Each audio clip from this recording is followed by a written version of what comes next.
नमस्कार. संगम स्पर्धा परीक्षा केंद्रामध्ये तुमचं खूप खूप स्वागत आहे.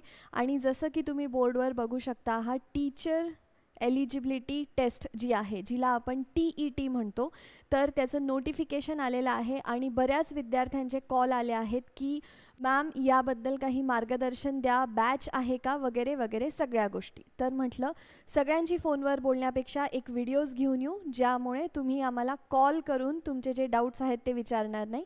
या व्हिडिओवरतीच तुमचे डाऊट्स जे आहेत ते सॉल्व्ह होतील. सगळ्यात पहिले तुमचा डाऊट आहे की सिलॅबस काय आहे.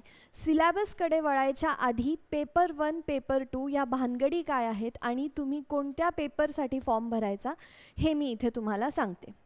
हे बघा, जो TETचा पेपर 1 आहे तो जर तुम्हाला, एकच मिनटं द्या मला, जर तुम्हाला 1ली ते 5वी या वर्गांसाठी, या इयत्तांसाठी जर तुम्हाला एलिजिबल व्हायचं असेल ॲज अ टीचर, शिक्षक म्हणून, तर तुम्हाला ही परीक्षा द्यावी लागणार आहे. That is paper 1. आता तुम्हाला असं वाटत असेल की बाबा ही परीक्षा जी आहे ती मुळात कुणी द्यायची, तर ज्यांनी कोणी DED केलेलं आहे त्या सगळ्या विद्यार्थ्यांनी ही परीक्षा द्यायची आहे. तरच तुम्ही जे शासन मान्य तुम्हाला जर वेतन मिळत असेल, मग ती महानगरपालिकेची शाळा असू द्या, जिल्हा परिषदेची शाळा असू द्या, जिथे कुठे तुम्हाला शासन मान्य वेतन मिळत असेल तिथे शिक्षक व्हायचं असेल तर तुम्हाला TETची परीक्षा देणं अनिवार्य आहे. 1ली ते 5वीच्या वर्गात साठी तुम्हाला शिकवायचं असेल तर हा पेपर 1 तुमच्यासाठी कंपल्सरी आहे. त्याचा सिलॅबस आपण पुढे बघणार आहोत. पण पेपर 2 कुणी द्यायचा आहे, तर हा जो पेपर 2 आहे तो तुम्हाला 6वी ते 8वीच्या विद्यार्थ्यांसाठी शिकवायचं असेल तर तुम्ही हा पेपर द्यायचा, प्लस तुमचं DED झालेलं पाहिजे. ओके, मग आता 9वी 10वीच्या विद्यार्थ्यांसाठी शिक्षक व्हायचं असेल तर त्याच्या सगळ्या वेगळ्या रिक्वायरमेंट्स आहेत. त्यासाठी तुमचं ऑब्व्हियसली BED झालेलं पाहिजे. BED करण्यासाठी आधी आपलं ग्रॅज्युएशन झालेलं पाहिजे आणि TAIT आपली जी TATची एक्झाम आहे ती तुम्हाला द्यावी लागते. ओके, ठीक आहे. आता तुमचे डाऊट होते की मॅम हा सगळा सिलॅबस ह्या 2 महिन्यांमध्ये, नोव्हेंबरमध्ये आपली ही एक्झाम होणार आहे, तर ह्या 2 महिन्यांमध्ये माझा हा सिलॅबस कवर होईल का. जर तुम्ही संगम येथे तुम्हाला वाटत असेल की तुम्ही मार्गदर्शन घ्यावं, तर आम्ही ह्या 2 महिन्यांमध्ये तुमचे पेपर 1, पेपर 2 दोन्ही विषय इथे कवर करून देणार आहोत. आणि यासोबतच आपली ह्याच यूट्यूबच्या चॅनलवरती एक शृंखला चालू झालेली आहे. त्यामध्ये आपण स्टेट बोर्ड, महाराष्ट्र स्टेट बोर्डचे सगळे 6वी ते 12वी सगळे आपण पाठ्यपुस्तक अभ्यास करत आहोत आणि हाच सिलॅबस तुमच्या ह्या एक्झामसाठी आहे. तर तुम्ही आत्ताच हा व्हिडिओ जसा संपला त्यावेळेला तुम्ही जाऊन 6वीचं विज्ञान भूगोल आत्ता सध्या त्या शृंखलेमध्ये अवेलेबल आहे, तुम्ही तिथून अभ्यासाला सुरुवात करा. कारण की ह्याच पाठ्यपुस्तकातून आपल्याला क्वेश्चन्स बघायला मिळतात. मी PYQचं पण डिस्कशन घेऊन येणार आहे, पण PYQ करायच्या आधी तुमचा अभ्यास पण झालेला पाहिजे, म्हणजे तुमचं ॲनालिसिस जे आहे ते नीट होतं. ठीक आहे, तर आता पेपर 1 मध्ये काय आहे. सगळ्यात पहिली गोष्ट चाइल्ड सायकोलॉजी आहे, म्हणजे बाल मानसशास्त्र. हा विषय सिंपल असा आहे, पण तरी बऱ्याच स्टुडंट्सला, बऱ्याच अभ्यर्थींना हा जो टॉपिक आहे तो थोडा अवघड वाटतो. हा टॉपिक तुम्हाला अवघड वाटावा नाही म्हणून हा एकच टॉपिक नाही, ह्या पूर्ण 5ही विषयांचे आपण आपल्या बॅचमध्ये नोट्स देणार आहोत. फ्री मेंटॉरशिप पण आहे आपल्या बॅचमध्ये, तुमच्या बॅचमध्येच इन्क्लुडेड असणार आहे ती, ज्यामध्ये तुम्ही पूर्ण दिवसातले 12 तास कधीही फोन लावून आम्हाला कोणत्याही विषयाच्या कोणताही डाऊट विचारू शकता. समजा ती कन्सेप्ट तुम्हाला समजलेली नसेल किंवा तुम्हाला अभ्यासाचं पूर्ण एक नियोजन करायचं असेल तरी तुम्ही आम्हाला कॉल करू शकता. कुठेही गोंधळ येत असेल, अक्षरशः फॉर्म भरताना जरी असेल, उद्या चालून जेव्हा तुमचं ॲडमिट कार्ड येणार आहे त्यासाठी असेल, कोणतेही डाऊट असतील रिलेटेड टू TET एक्झामिनेशन, तर त्या बॅचमध्ये तुमचे सगळे डाऊट्स सॉल्व्ह होतील. ठीक आहे, सिलॅबस काय आहे. बाल मानसशास्त्र 30 मार्कांना आहे, मराठी 30 मार्कांना आहे, इंग्रजी पुन्हा 30 मार्कांना आहे, गणित 30 मार्कांना आणि परिसर अभ्यास म्हणजेच एन्व्हायरमेंटल स्टडीज EVS आपण जे म्हणतो ते पण आपल्याला इथे 30 मार्कांना बघायला मिळणार आहे. म्हणजे हे पूर्ण मिळून आपल्याला 150 मार्क्स 150 मार्कची आपली परीक्षा आहे आणि वेळ पण आपल्याला 150 मिनिट दिलेला आहे.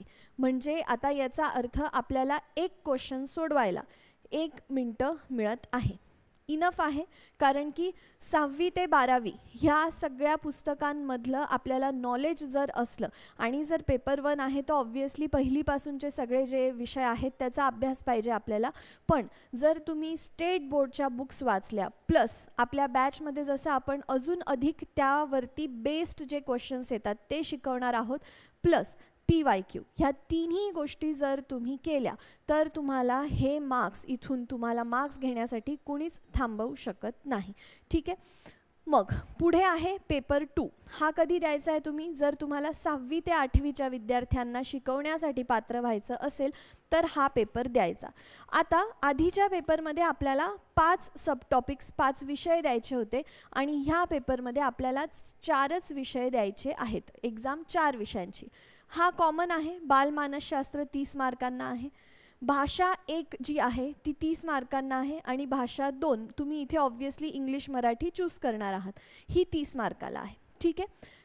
आता इथून पुढे जर तुम्हाला मेथड तुमची गणित आणि विज्ञान ही ठेवायची असेल मेथड तर तुम्ही इथे हा पेपर चूज करायचा.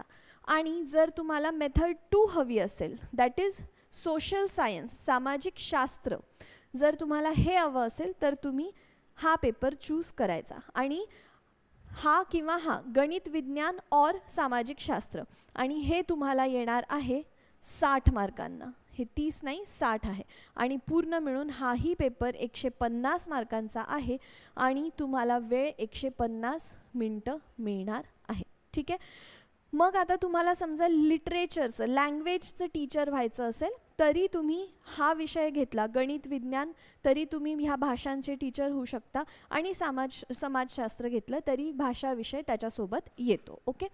तर हा पूर्ण सिलेबस आहे तुमचा टेट एक्झामिनेशनचा.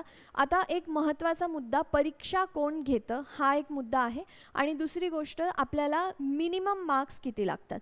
जर तुम्ही ओपन कॅन्डिडेट असाल तर तुम्हाला 60% एवढे मार्क लागतात. म्हणजे 150 पैकी 60 मार्क का नाही, हे 60% सांगते मी. याचा अर्थ हे मार्क जर आपण बघितलं 150चे 60% किती होतात तर आपल्याला 90 मार्क्स लागत आहेत. हे आहे ओपन कॅटेगरीसाठी. आणि जर तुम्ही कॅटेगरीमध्ये येत असाल तर आपल्याला 55% लागत आहेत मिनिमम. जर आपण याला पर्सेंटेजमध्ये काढलं तर सुमारे 82 वगैरे असे याचे पर्सेंटेज होते. पहिला डाऊट हा. दुसरी गोष्ट की परीक्षा कोण घेणार आहे. परीक्षा महाराष्ट्र राज्य परीक्षा परिषद पुणे हे घेतं. आपण याला इंग्लिशमध्ये MSCE असं पण म्हणतो. ठीक आहे. तर याचे फॉर्म आलेले आहेत. खूप सोप्या अशा परीक्षा आहेत जर आपण राईट डायरेक्शनने अभ्यास केला तर. पुढच्या व्हिडिओमध्ये मी तुम्हाला डिटेल सिलेबस म्हणजे मराठी आहे तर मराठीमध्ये समास प्रयोग नाम काय काय येतं ते सगळं डिटेल सिलेबस घेऊन येईल. त्यानंतर आपण मागील वर्षी काय काय क्वेश्चन्स आले होते ते पण बघू. जर तुम्हाला आपली बॅच लावायची असेल तर त्या बॅचबद्दल रिलेटेड व्हिडिओ पण मी घेऊन येईल. सध्या तुम्हाला TETचा सिलेबस इथे मी कवर केलेला आहे. ओके. जर काहीही क्वेरी असतील तर कधीही मला कॉल करा. आपल्या इथे कोणी रिसेप्शनिस्ट बसलेले आहेत वगैरे असं नाही. मी किंवा सर कधीही तुम्हाला 24 तास फोनवरती अवेलेबल आहोत.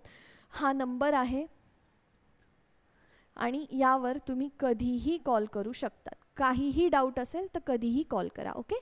तर भेटूया आपण पुढच्या लेक्चरमध्ये. Thank you so much.